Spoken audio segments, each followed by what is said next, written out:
online as well. Just to make you aware, this will be being recorded, so if you have to head off early or if you would like to view it again, this will be put up under the resource section, which Darren will fill you in at the end of the presentation. Hopefully I haven't missed anything, and I'll just hand you over to Darren. Thanks, guys. Thanks, Joy. Good evening, everybody. Good evening to some of the familiar faces of our previous webinar. I'll ask you just to keep your mics off, so that's bottom left. I'm just going to try and make this as quick as possible and hopefully condense it down in about 20-25 minutes. So feel free to type in any questions that you want during the conversation, and then Joy or Pops will pick them up and we'll talk about them at the end. So again, in relation to this group, so we're talking about under 11.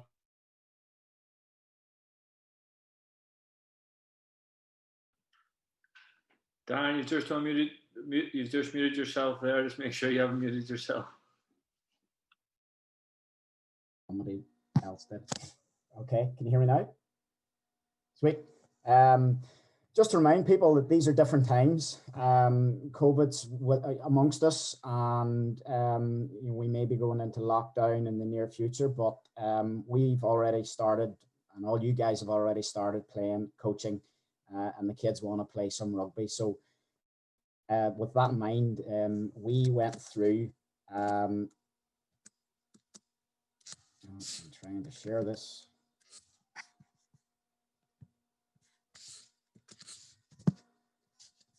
Bear with me. Okay. So again, as Joy said earlier on, these webinars are being recorded. And again, if anybody just wants to put any questions, put it into the chat. And if any of your internet quality drops down, then just take your video off. So again, the reasons for these webinars and tonight's webinar on under 11s and under 12s is because COVID is around us, it's amongst us. So what we're trying to do is reduce the risk of COVID, reduce the risk of that face-to-face, particularly with the nature of rugby being a contact sport. We're trying to keep faces away from faces where COVID would spread. We're trying to reduce that, and we're trying to make amendments. So a lot of the activities and a lot of the focus on tonight is about making amendments between now and Christmas time. So what we're trying to do is make subtle changes to the game, not trying to reinvent the wheel, but we've had feedback from coaches through a working party that has led us to make some of these amendments, and it'll also give us an opportunity to make wee tweaks to make the game a wee bit better, particularly from an individual skill point of view for the players. So there's an opportunity to change things and to trial things up until Christmas. So the three main areas that we'll focus on tonight: numbers within games, the controversial tackle and ruck, the contact skills, and set piece scrum lineout. So regarding numbers in the games, we're looking to make slight amendments to change that. So what we have here is the current IRFU regulations for under 11s is 10 aside, for under 12s is 12 aside. What we're looking for us within our practice matches and maybe some friendlies is to bring the numbers down to 6v6, 7v7. Now that's not going to be set in stone, but it gives us an opportunity for players to express themselves. I'm going to show some video clips of what full contact matches looks like regarding numbers and up to 24 players on a pitch. But we can just sort of emphasize that festivals still can be 10 aside, 12 aside, depending on your age group. So I'm going to show some videos of it. This is obviously a slightly younger age group, but it's what is quite prevalent within under 11s and under 12s as well. So if I play the video, okay, what we have is a lot of running sideways. Okay, this is only a little touch game, but it just goes to show that we've a lot of players hanging in around the ball, a lot of honeypotting around the ball. As we speed it up, you know, the players also follow here. And maybe these are players that are quite pertinent to your game as well. If they're new, they all follow the ball, they're keen, and they don't think about what the game looks like, about spreading it out. So that was an 8v8 game. A lot of players following the ball in one hand and whatnot. And what we're looking to do is reduce this. So what are small-sided games and what do they look like? So here's a 4v4 game where we have players running around performing these skills. If I can just play it. So it's a lot of catch pass. There's a wee bit more movement now, a wee bit more side steps. This is a touch game, obviously, something we could do in warm-ups, but it gives those opportunities to players now who can do, beat a player with a pass. So that player draws those players in. There's a wee bit of a chip kick. That's again an amendment or a modification within that game. But these players are getting more touches of the ball. There's more passing. Players are standing now out in space, and this player is now looking for this player who's got an acre of space there. And that gives us that opportunity. Now, we're not saying that we tell you must play 4 aside, 5 aside, but this is what small-sided games looks like. So it gives players the opportunity of having more touches of the ball. You could bring in contact skills and the likes. If you're coming to your festival, you could still do your normal 10, 12 aside festivals, but we'd make a recommendation. And why, again, the recommendation, it's about reducing the risk of COVID. So we're going to put that in. We're going to show you a one-pager at the end also. But that's something that we'd see in your practice games, in your little friendly games as well as an opportunity. But that all depends on the amount of coaches you have, the amount of players you have. But you might not get everybody turning up on a training day, and you might only have 10 players. So that gives you opportunity of playing 4v4 or 5v5. As we move on now to tackle and ruck, and again, folks, feel free to pop up any questions if you've got any issues there, and we'll answer them at the end. Now we move into tackle, we into ruck, and so we're moving into our contact skills, and again going through the regulations that these are things that we must work towards. So again, on the left-hand side, we've got IRFU tackle height. They stay the same as our Ulster Rugby recommendations. Waist height tackles only. Penalty if tackles are above the waist. Yes, you can maybe let 1 or 2 away and maybe give a player a warning once they're playing the game, but we want tackles to remain below the waist. No ripping or tackling of the ball. And again, that is brought back by a player actually trying to bring a player down. So we're getting into ruck or popping the ball off the ground rather than ripping or honeypotting around the ball. The handoff, again, still going to be the same, below shoulder. But again, we're trying to emphasize players to carry the ball in 2 hands so they can make a quick offload if they're being tackled or in the process of being tackled. The ruck, up until this year or up until this season, we had the regulation of being no more than 3 in a ruck, which could be 3 from one team, plus 3 from the defending team, plus the tackler and the tackle player. So you could have 8 or 9 players in and around the ball. But what we're looking to do up until Christmas at this age group is having 1 player from each team over the ball. So player taking the ball in is tackled, he or she presents the ball, and then we're looking for 1 player from each team getting into a contest where they arrive from behind the back foot. They get into a low position and they use their shoulder and their leg drive to clear that defensive player away. Again, it's going to be a race to the ball, and the first person there is into that ruck position.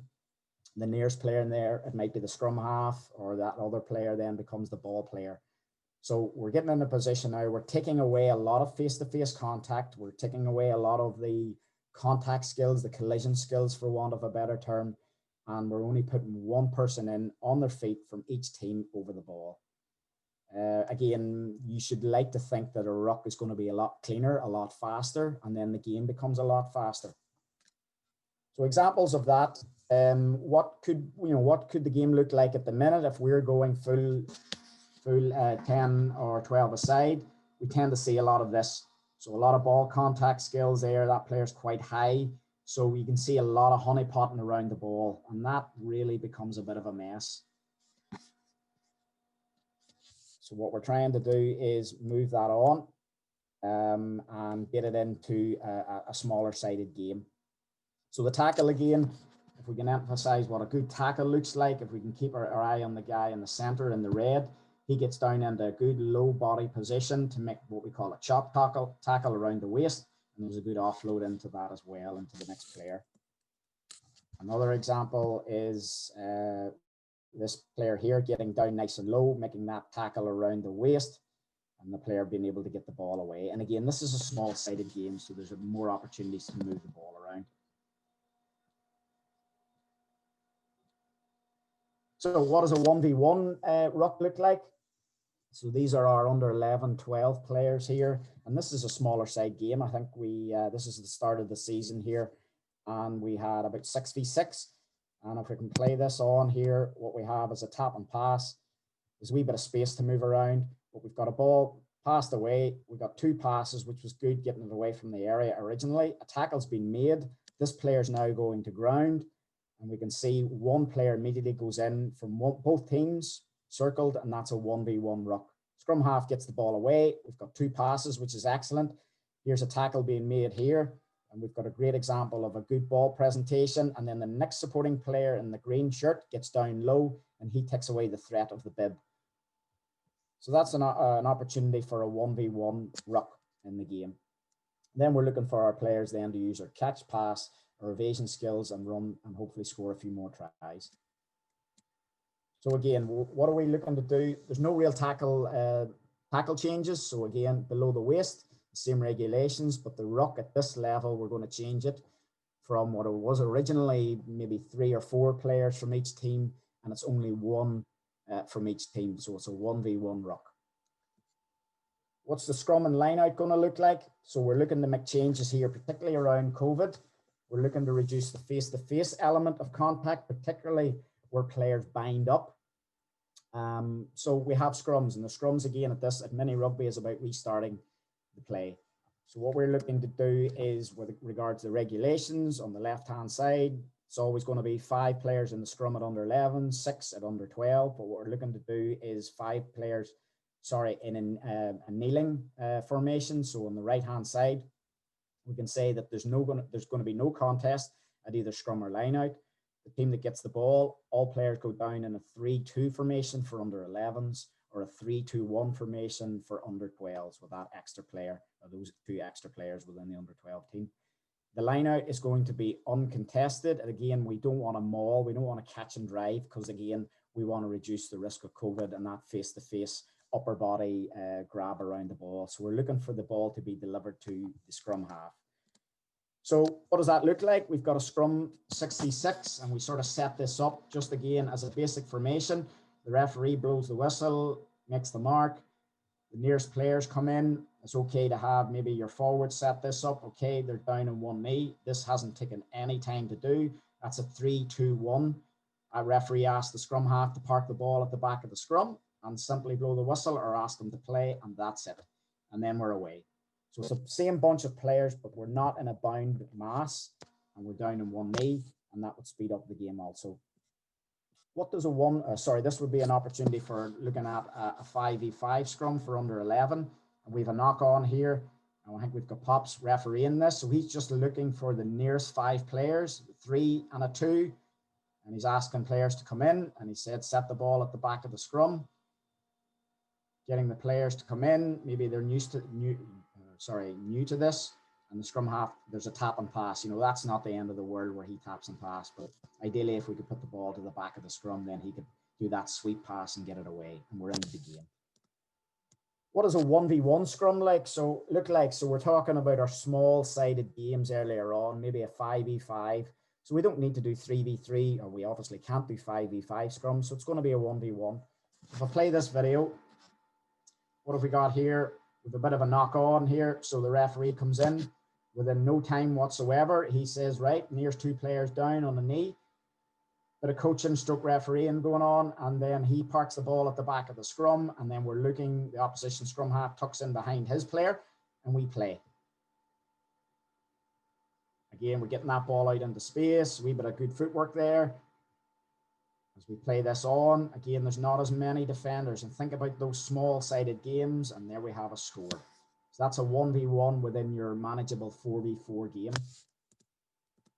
Okay, and again, just a summary of that. The scrum changes, we have all our players down on a knee, same sort of formation, but they're not bound.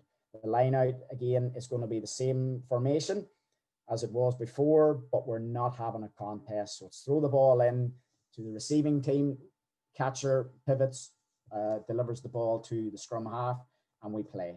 There's not going to be any more. So again, a lot of information to take on there, but again, the summary of the benefits of what we're doing regarding the amendments is to reduce the risk of COVID spreading within that face-to-face contact area of rugby. But more importantly, we're trying to develop players' core skills: catch, pass, tackle, evasion, moving the ball around the field, and playing a wee bit more of a better brand of rugby, where we're looking for players to develop their skills in the open game rather than taking the ball into contact all the time. So within that, there's more opportunity for decision making, and then they're developing and learning, and more importantly, hopefully enjoying the game. So what's the next step after this? Again, there might be some changes that you're not too sure about, but we're definitely going to sit down, get feedback from other mini conveners. We're going to review this in January, and we're going to get communication out to mini conveners about what we've done so far and what we need to change. It's very important that we sit down with our working party group as well to go over the information that we've gathered so far. And again, I just have to remind you that everything that we've put into tonight has came about from the working party. So we spoke to coaches from various clubs in various regions, and they were the guys that agreed with a lot of the information that we put down here. After this, then we're going to send out a one-pager recommendation. So there's a lot of information within this webinar, but we're going to put a one-pager out. Quite simply, that's this here for under 11s. Again, maximum number of teams, how we start a game, what the scrums look like, what the line out is, and so forth. For under 12s, year 8s, there's another 2 players within the team, but the game stays the same. That 1v1 post tackle ruck, and a one-pager within our regulations. So the regulations are there within the RFU. Again, the laws stay the same, but we're just making amendment tweaks. And again, a lot of the rugby resources that we're going to provide now are going to be put up onto our Ulster branch website. Last thing I have here is a recommendation of change for all the levels of rugby within the mini section. And we go across again, recommended numbers, 4v4 for under 8s, 6v6 at under 12s. But again, you can still play your 12v12 if you have another team that want to play that come a festival. The ruck stays the same. There's no ruck at under 8s, but there's no more than 1v1 at under 12s. The tackle stays the same. Scrums applicable to your particular age group. Folks, that is myself.